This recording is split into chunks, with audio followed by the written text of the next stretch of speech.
Okay, thanks for joining us today. I'm very excited. I'm going to get to talk to one of my all-time favorite authors. I've been reading this gal's work now for going on 6 or 7 years. We've had numerous conversations on the phone, and I've purchased multiple webinars, and just got all kinds of stuff on YouTube, all kinds of really, really interesting, and I don't even want to say alternative. It's mega alternative information. And she's a mega alternative lady, and she's just a fun person to talk to, and a wealth of interesting, unusual information when it comes to how the body works and health in general. Please welcome to the bright side, Sonia Barrett, author of Health, an Inside Job. Hi, Sonia. Good morning.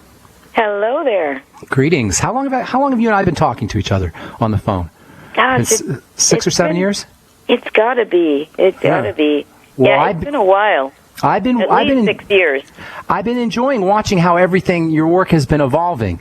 And when I first started reading your book, I first got introduced to your work with the Holographic Canvas, wonderful book, and I got so excited when I read that. And then I called you up, and then we started.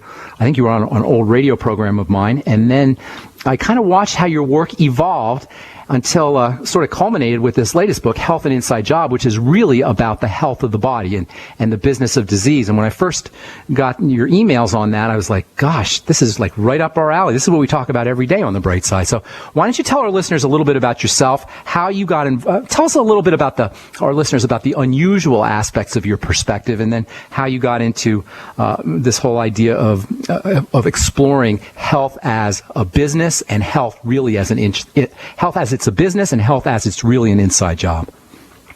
Well, let's see. How did I get into exploring all of this? Well, as I was saying to you before we got on air, I have been practicing just living, naturally or alternatively for many, many, many years. I raised my children that way, and I haven't been to a doctor since like 1984 83 when I gave birth. Wow. Son. No annual pelvics and annual mammograms and any of that stuff? I don't do any of that.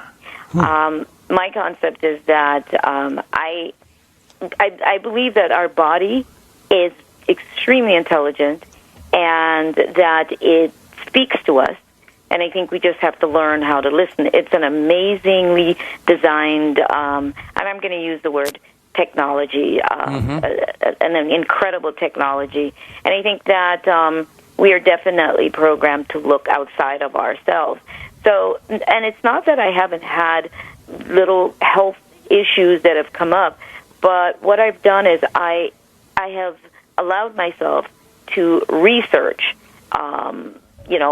what could I possibly do to change a situation? What could work for me? What is it my body is missing? What is it asking for?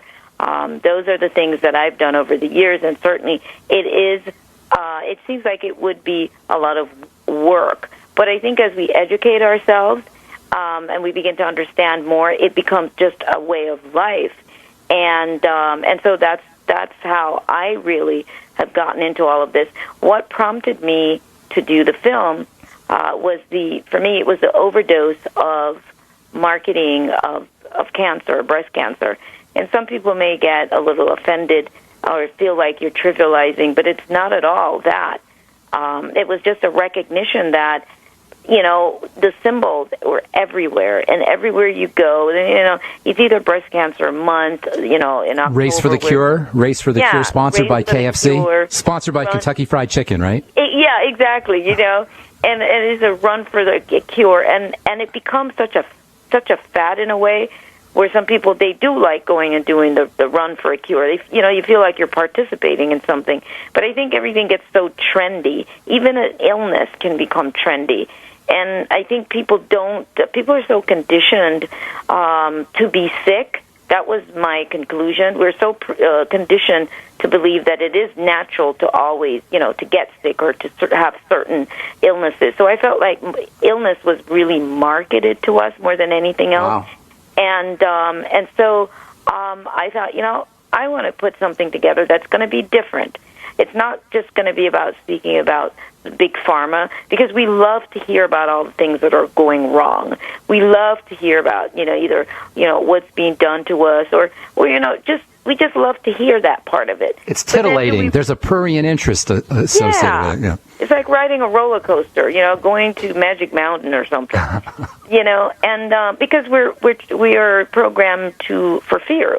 Politics is the same way, and then the whole New World Order thing, that's all kind of like a entertainment ride, an amusement park. It is. It's Magic Mountain, like you said. That's kind of cool. Absolutely. We like to be entertained, and we don't realize it in the manner in which we're being entertained. Even when watching the news, it's entertaining. Even the way they announce, something tragic, they get the music. How about the music in the background? It always cracks me up, right? It's all a show. Right. And the voice, and we were the first to bring you, whatever tragedy it is. And it is a show. And so I looked at all of that, and I looked at all the pink stuff and the pink Barbie and the pink toilet paper, and the NFL store with all the pink stuff. Yeah. And I thought, okay, I'm over this. And so I decided to put this movie together, and I wanted it to be different. It is called The Business of Disease, but it's not just about big pharma. It's the whole process, how it's marketed to you, how your brain works, how you respond, how your emotions impact your health, which is something that is not really talked about by Western medicine. Now they're talking about stress a little bit just because I think they're forced to. And so I looked at it and I thought, okay, let's put together a book, a chapter written by pretty much everybody in the film. And I realized, what? Health is really it's an inside job, meaning that the cure is truly in the body, and we have T-shirts, by the way, awesome. that does say the cure is in the body, not in the business. But the cure is in the body. That's the inside job, meaning you got to work from the inside out. Yeah. It's emotionally, physically, all of that. But on the outside, it's a business. Hang tight. We got to take a break, Sonia. I want to talk about this whole link between emotions and disease and what exactly disease really is. You have an interesting take on what disease is. I'm Pharmacist Ben. We're talking to Sonia Barrett about her book, Health and Inside Job, her movie, too, Health and Inside Job. We're going to take a break and come back with more good health information and continue talking to Sonia Barrett right after this. Don't go away. All right, welcome back to The Bright Side. I am Pharmacist Ben. We're here Monday through Friday, 8 to 9 Pacific and 10 to 11 Central Time and 24/7 on our archive page at brightsideben.com. We're talking to Sonia Barrett about her book and also her movie, Health and Inside Job. And I apologize, Sonia. I completely forgot that the book is actually based on a movie. When is the movie coming out? What are we in? We're in July. We had hoped the end of the month. It's done.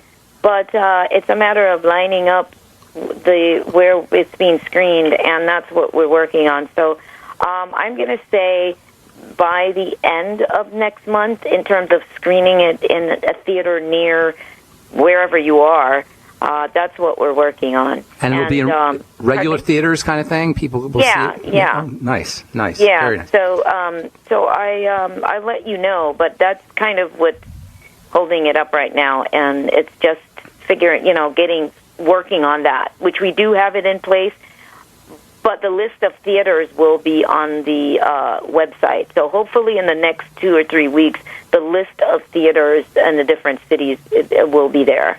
I want to get into this whole idea of emotions, and then I want to talk a little bit about disease. But before we get into that, why don't you give the listeners your website so if they're interested, they can take a look at what you're doing, or they can sign up to get email posts from me. I know you're always sending out cool emails with lots of good information. Your articles are wonderful. And for the listeners, Sonia writes prolifically and very eloquently about all kinds of subjects, and many of these articles are free. Thank you so much for that, Sonia, by the way. What is your website? Well, there are two sites. The site for the film is thebusinessofdisease.com. So if anybody wants to order the book or to keep track of the film or to watch the trailer, just go to thebusinessofdisease.com. And my main website, the mother of all sites, of all the websites I have, been there for like 12 years, it's spiritinform.com. So it's spiritinform.com. Or you can always just Google my name. Sonia Barrett. Okay. All right. So, emotions. It's a very fascinating subject, and I like how you said, and we talk about this all the time on the program, the link between emotions and illness, and emotions and disease, or emotions and health, for that matter. How would you define emotions? It's kind of a vague term. In your, as you see it, how would you define that word? Well, I think, I think one of the base things for just your average person to understand is that emotions are really electrochemical impulses. That's really how we are experiencing and feeling. So, meaning that when you, any kind of emotion, happiness, joy, whatever, fear, your body is responding chemically. That's how that feeling is being processed, why we get to feel the experience through our entire body. If we're happy, we feel it through our entire body. If we're sad, we feel it through our entire body. If we're in fear, you feel a knot in your stomach or your heart beats fast. And the only reason why that can happen is because it's the processing that happens chemically through the body. So thoughts, for example, is said to levitate above the head, and it's like something we can't describe. But thought is obviously energy. It's not a form per se, but it becomes sort of solidified when it moves through the ventricles in the brain, right through to the spinal fluid. It goes into the bloodstream. It goes throughout the body. That's these are thoughts. These are thoughts you're talking about. Right. Thoughts, which then get expressed as emotions, because you have a thought and you have an emotional response. Everything you do, there's a thought involved. Your emotions, there's a thought involved. So it's moving through the spinal fluid and through the entire body, and that's why. And it's bathing the cells. Because remember now, the spinal fluid it bathes the cells to begin with. So if your thoughts are being processed that way, and if you realize that your emotions are electrochemical impulses, then it would only make sense then that all of your cells and everything is going to be impacted by your thoughts. That's the only way your body could react. And so if you are stressed, if you are in fear, if you are unhappy, whatever it is that we are experiencing, our body is going to respond. And sometimes it's challenged when it's going through a lot of,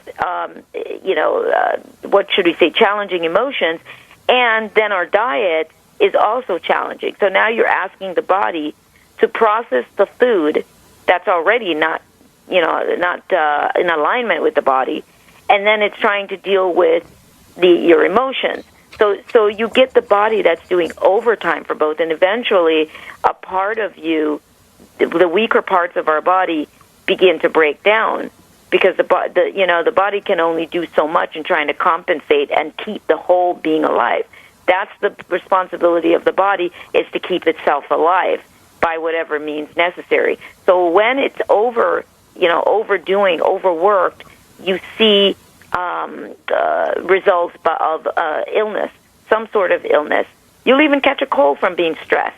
Your immune system is impacted.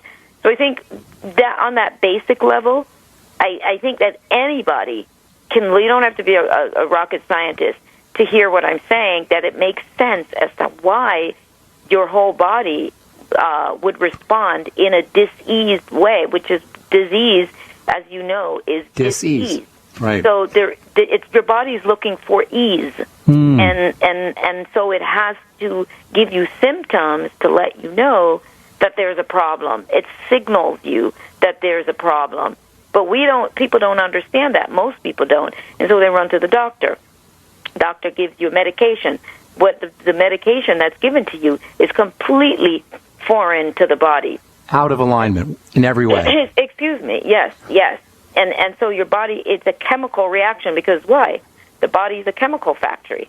The body produces nothing but chemicals, those hormones. It's producing all of this all day long. And so you put another chemical in there that doesn't agree with it, which is a pharmaceutical drug, and it totally throws the body off. You think you feel better, but it's actually doing something else. because it's a chemistry experiment, and it shows up in other ways. You can either get another illness because it breaks down another part of the body, and then they give you more medicine to fix that other thing, and nothing gets fixed. It's all Band-Aids. So it's interesting because the way I'm hearing you say this, thoughts and emotions are really physical, correct? Yeah, that basically they are. Yeah, at first they start out as, I guess some sort of energy substance, and then eventually, yes, then they work their way throughout your body, and it does become physical. So because now you're responding to it. So of course it makes sense that dis-ease, or ease for that matter, would automatically result from emotions and thoughts, correct? Absolutely. Automatically. Our belief systems, absolutely. Our belief systems play a huge role in it as well, because you're making choices and managing your life based on beliefs that you have. So do you we'll take this when we come back from our break, but I want to ask you, do you attribute nefarious or insidious motives to this kind of manipulation of our beliefs and manipulation of our emotions and our mental nature? I want to think about that when over the break, and then we'll address that when we come back. I'm Pharmacist Ben. You're listening to The Bright Side. We're talking to Sonia Barrett about her book and her movie, Health and Inside Job. We're coming back at you with more good health information right after this.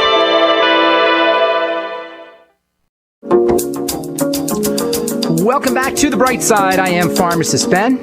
You are listening to The Bright Side, and we're talking to Sonia Barrett about her book and movie, Health and Inside Job. Sonia, before we went to break, I wanted you to think about this question and answer it. In terms of all of your work, you're always talking about the nature of the game, or reality is the game. And in fact, you actually asked the question in your book, Journey of Possibilities, who controls the game? Do you attribute nefarious or insidious kinds of forces to this manipulation of emotions and mind and the ultimate manifestation of disease, or is it just something that showed up on its own organically? You know what? I think that it does involve all of that. I think that because we are so gullible, and I think because there is such an old program in I think most of humanity to, I think, operate in this manner, that people don't realize when they are being manipulated. And, and there is a level there of manipulation. Manipulation is it's sort of difficult to pin it down in a sense, because you have people like Bruce Lipton and Dr. Ernest Rossi that dig into it a little bit further, and I think Dr. Rapai as well, in a sense of how we're being manipulated in marketing. And what the conclusion is that they actually sell to your subconscious mind, not to the conscious mind. And the reason why they're able to do that is because they feel that deep down all they're doing is giving to us what we want. And the question is, what is it that we really want? And so because of the old programming for fear and all of that, in one way, they are giving us what we want. But there's an original programming there. So you have to look at that, belief systems, all of that. And so your subconscious mind is wanting, these things to sort of take care of that fix that we have. We have a fix for excitement, for fear, for all of those things, as I mentioned. But the conscious mind may go, well, I don't want that. But deep, but deep down, our lives are run from the subconscious level, and marketing companies know that, and so that's why they appeal to that part of us. Does that make sense? Do you think disease gives our life a sort of meaning in a perverted way? I'm sorry. Does disease? Does disease give our life meaning in a kind of perverted, twisted way? Yeah, well, the film even kind of makes that reference as well, with Dr. Rapai, with the statement that he makes is talking about our identity, that we need an identity, and you get to identify. I am a diabetic. I exactly. I am a cancer survivor. I am. Yeah. That's what the film talks about, and he does mention that. and especially in America, because each place is a little bit different. But in America, as he mentioned, there's a strong identity thing here. You know, what are you identifying with? What can you? Who are you? Yeah. Identity theft. How do you like identity? I am a survivor. Identity theft. Do you ever hear Absolutely. that? I love that idea. Yeah. We seem to be obsessed with the idea of identification. Well, yeah, because you're nobody if you're not. If you can't identify with something that makes you stand out, we're very cliquey. We're very Borg-like. We want to be part of. Everybody wants to belong to, you know, and so it's very easy for us to get directed in that manner because we want to be a part of. We want to, because then you get attention as well, and you feel like you're part of some elite club. And real quickly, I want to mention this ad I saw a couple of times, and I thought, dear God, it was for COPD. I don't know if you've ever seen it. No, I say dear God when I see these ads a lot, though. I know what you're talking about. That's with every ad. But especially drug ads, especially drug company ads. Dear God. This is crazy. Yeah. Because, say, for example, the woman's name was Tara. She'll go, my name is I am Tara, and I have COPD. And I was like, oh, my goodness, does anybody not notice what they're doing? They're finding another way for people to really solidify the identity by spelling out their names. There's about 4 people in the commercial. And they link it to the disease. Yeah.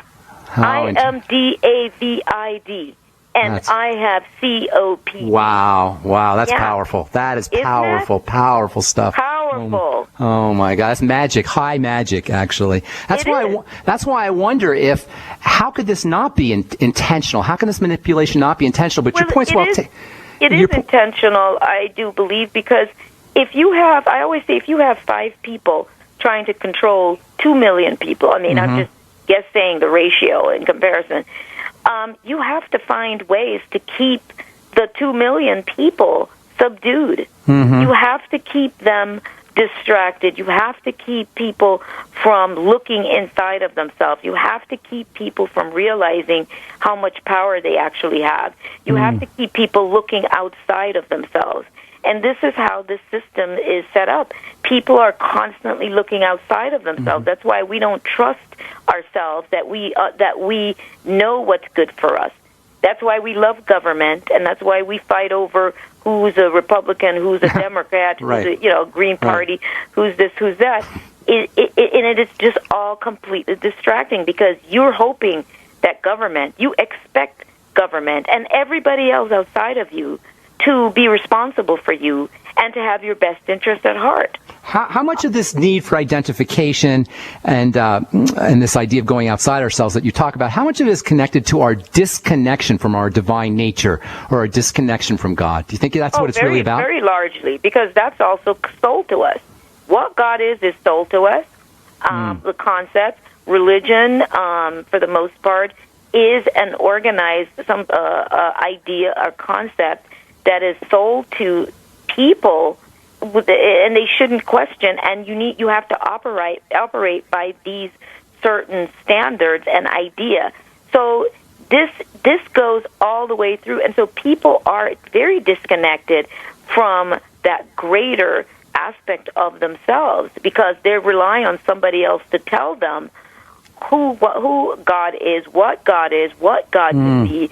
And you need a third party because you are not you're not worthy of connecting directly to anything that could be more expansive than you. You always have to have a third party that you go through, and hence, the Pope, hence, the minister, hence everybody else, but not you, because you are not great enough to make that connection on your own. How ironic that even the brilliant, insightful, and divine words of Jesus Christ, look within, look to the kingdom within, or greater works than this shall you do also. Even that's sold to us. I love that one. But even that's sold to us. All of it. But Sonia, even that is sold to us.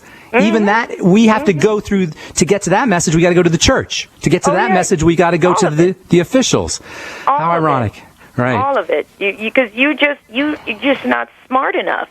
We're just not smart Right. enough to do it ourselves. Do it ourselves. All right. When we come back from our break, we'll talk about how all this relates to health and disease and how all this connects to the medical model. I'm Pharmacist Ben. We're talking to Sonia Barrett. Health, an Inside Job is the name of her book and her movie. She's got also a couple other really wonderful books, The Holographic Canvas and A Journey of Possibilities, which is a collection of Sonia's essays. Her website is spiritinformed.com. We're coming back with more good health information with Sonia Barrett right after this. Don't go away.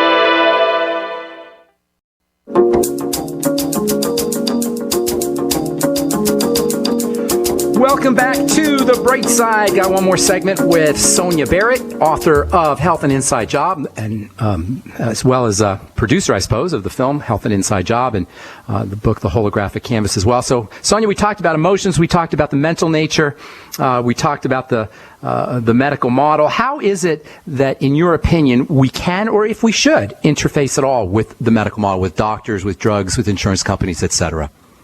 I think that everything has its place, and I think there are certainly situations where they play their role. But I think what's happened is it's gotten out of control, where people are using those systems as the most prominent way of taking care of themselves. We go to the doctor for a checkup every year, and of course, I am never telling anybody not to go and get a checkup. I'm definitely not advocating that. But for me, my thing is, what am I looking for? What am I checking for? Am I expecting to find something? But see, for me, I expect to find nothing. So I'm not going to check for anything. But that's just me. And part of why I'm able to do that is because I am responding to my body's call every time it shows me something. I am responding. I'm taking care of it. And I'm not waiting for the doctor to be the one to tell me about what my body is doing. The doctor does not know my body. He does not. No doctor knows your body like you do. And so I think that we have to recognize what the role is that those mediums play in our lives, how much we depend on it in terms of our children and our families. Insurance, I think that is the craziest thing, in my opinion. It is just the craziest thing. You have people who are very healthy, they're fine, but everybody's so spazzed out about making sure that they have health insurance. That is one of the biggest programs that's been embedded in us, because the idea of insurance is just in case. That's what insurance means, just in case something happens. So we live in this survival mode anyway, but we live in anticipation that something could happen at any moment. Yeah. Not only that, but we are conditioned that by the time we reach various ages, that we are going to get sick, which is something, the film also mentions, it talks about. It's like by a certain age, by the time you hit, 50 or is it 40? I don't even know anymore.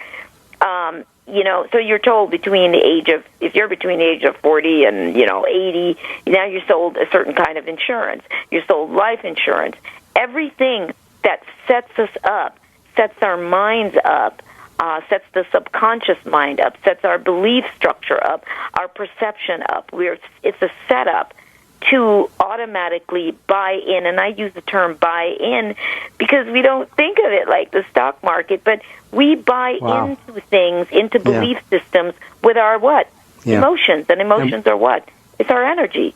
So we are purchasing these concepts sold to us through our life force. That's ultimately what it is. Your life force is invested no differently than when you work for somebody. You are paid, you're compensated for your life force, for your output, for the energy that is used to make your hands move, to put those pieces together. It's the mechanical energy. It's the energy that you put out that we're actually paid for. If it's brain power, if you were hired because, whatever your brain to design, a lot of that is coming from the brain work that you're using. But either way, it's your energy, just like a power plant.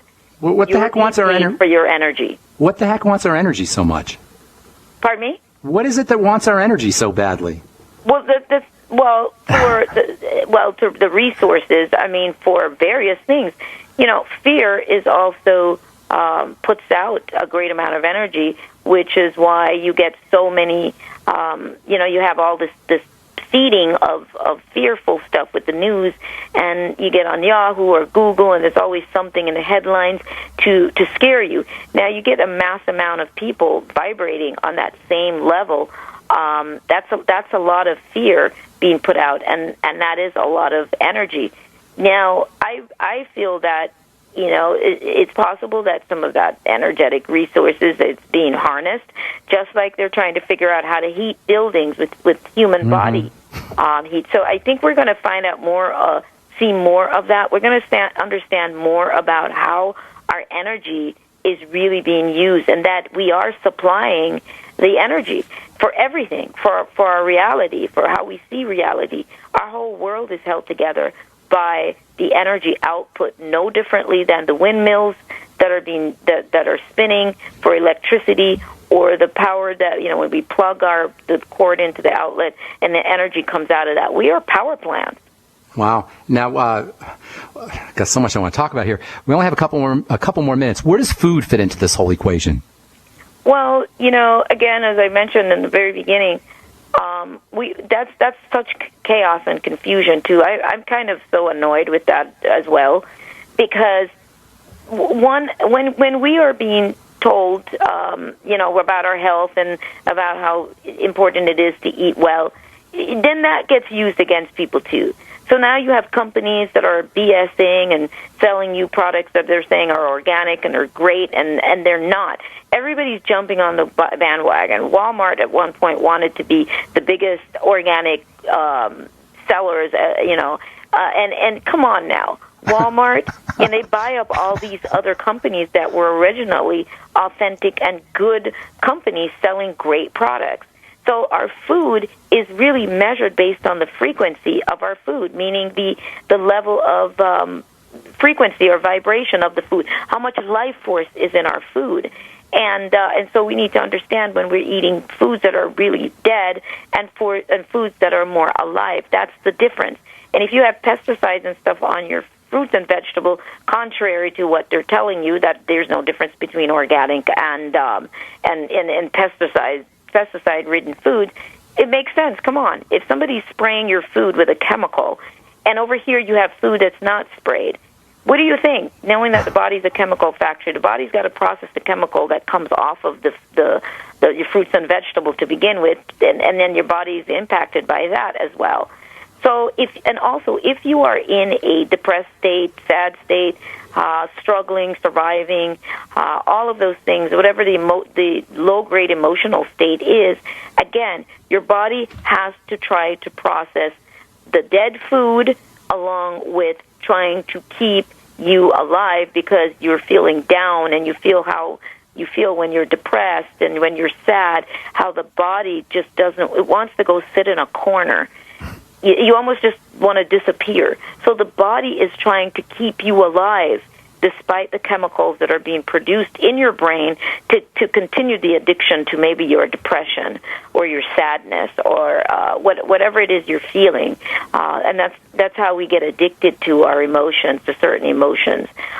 So the food plays a role in that sense. If we could be in a happy mood, we're in the best mood, and you eat something that might not be so great, guess what? It doesn't impact the body quite as drastically as when you are in the most down, emotional state as possible. You're actually better off if you can eat a Twinkie, and it won't impact you as severely as it will if you're already depressed, sad, feeling down about yourself, all of those things.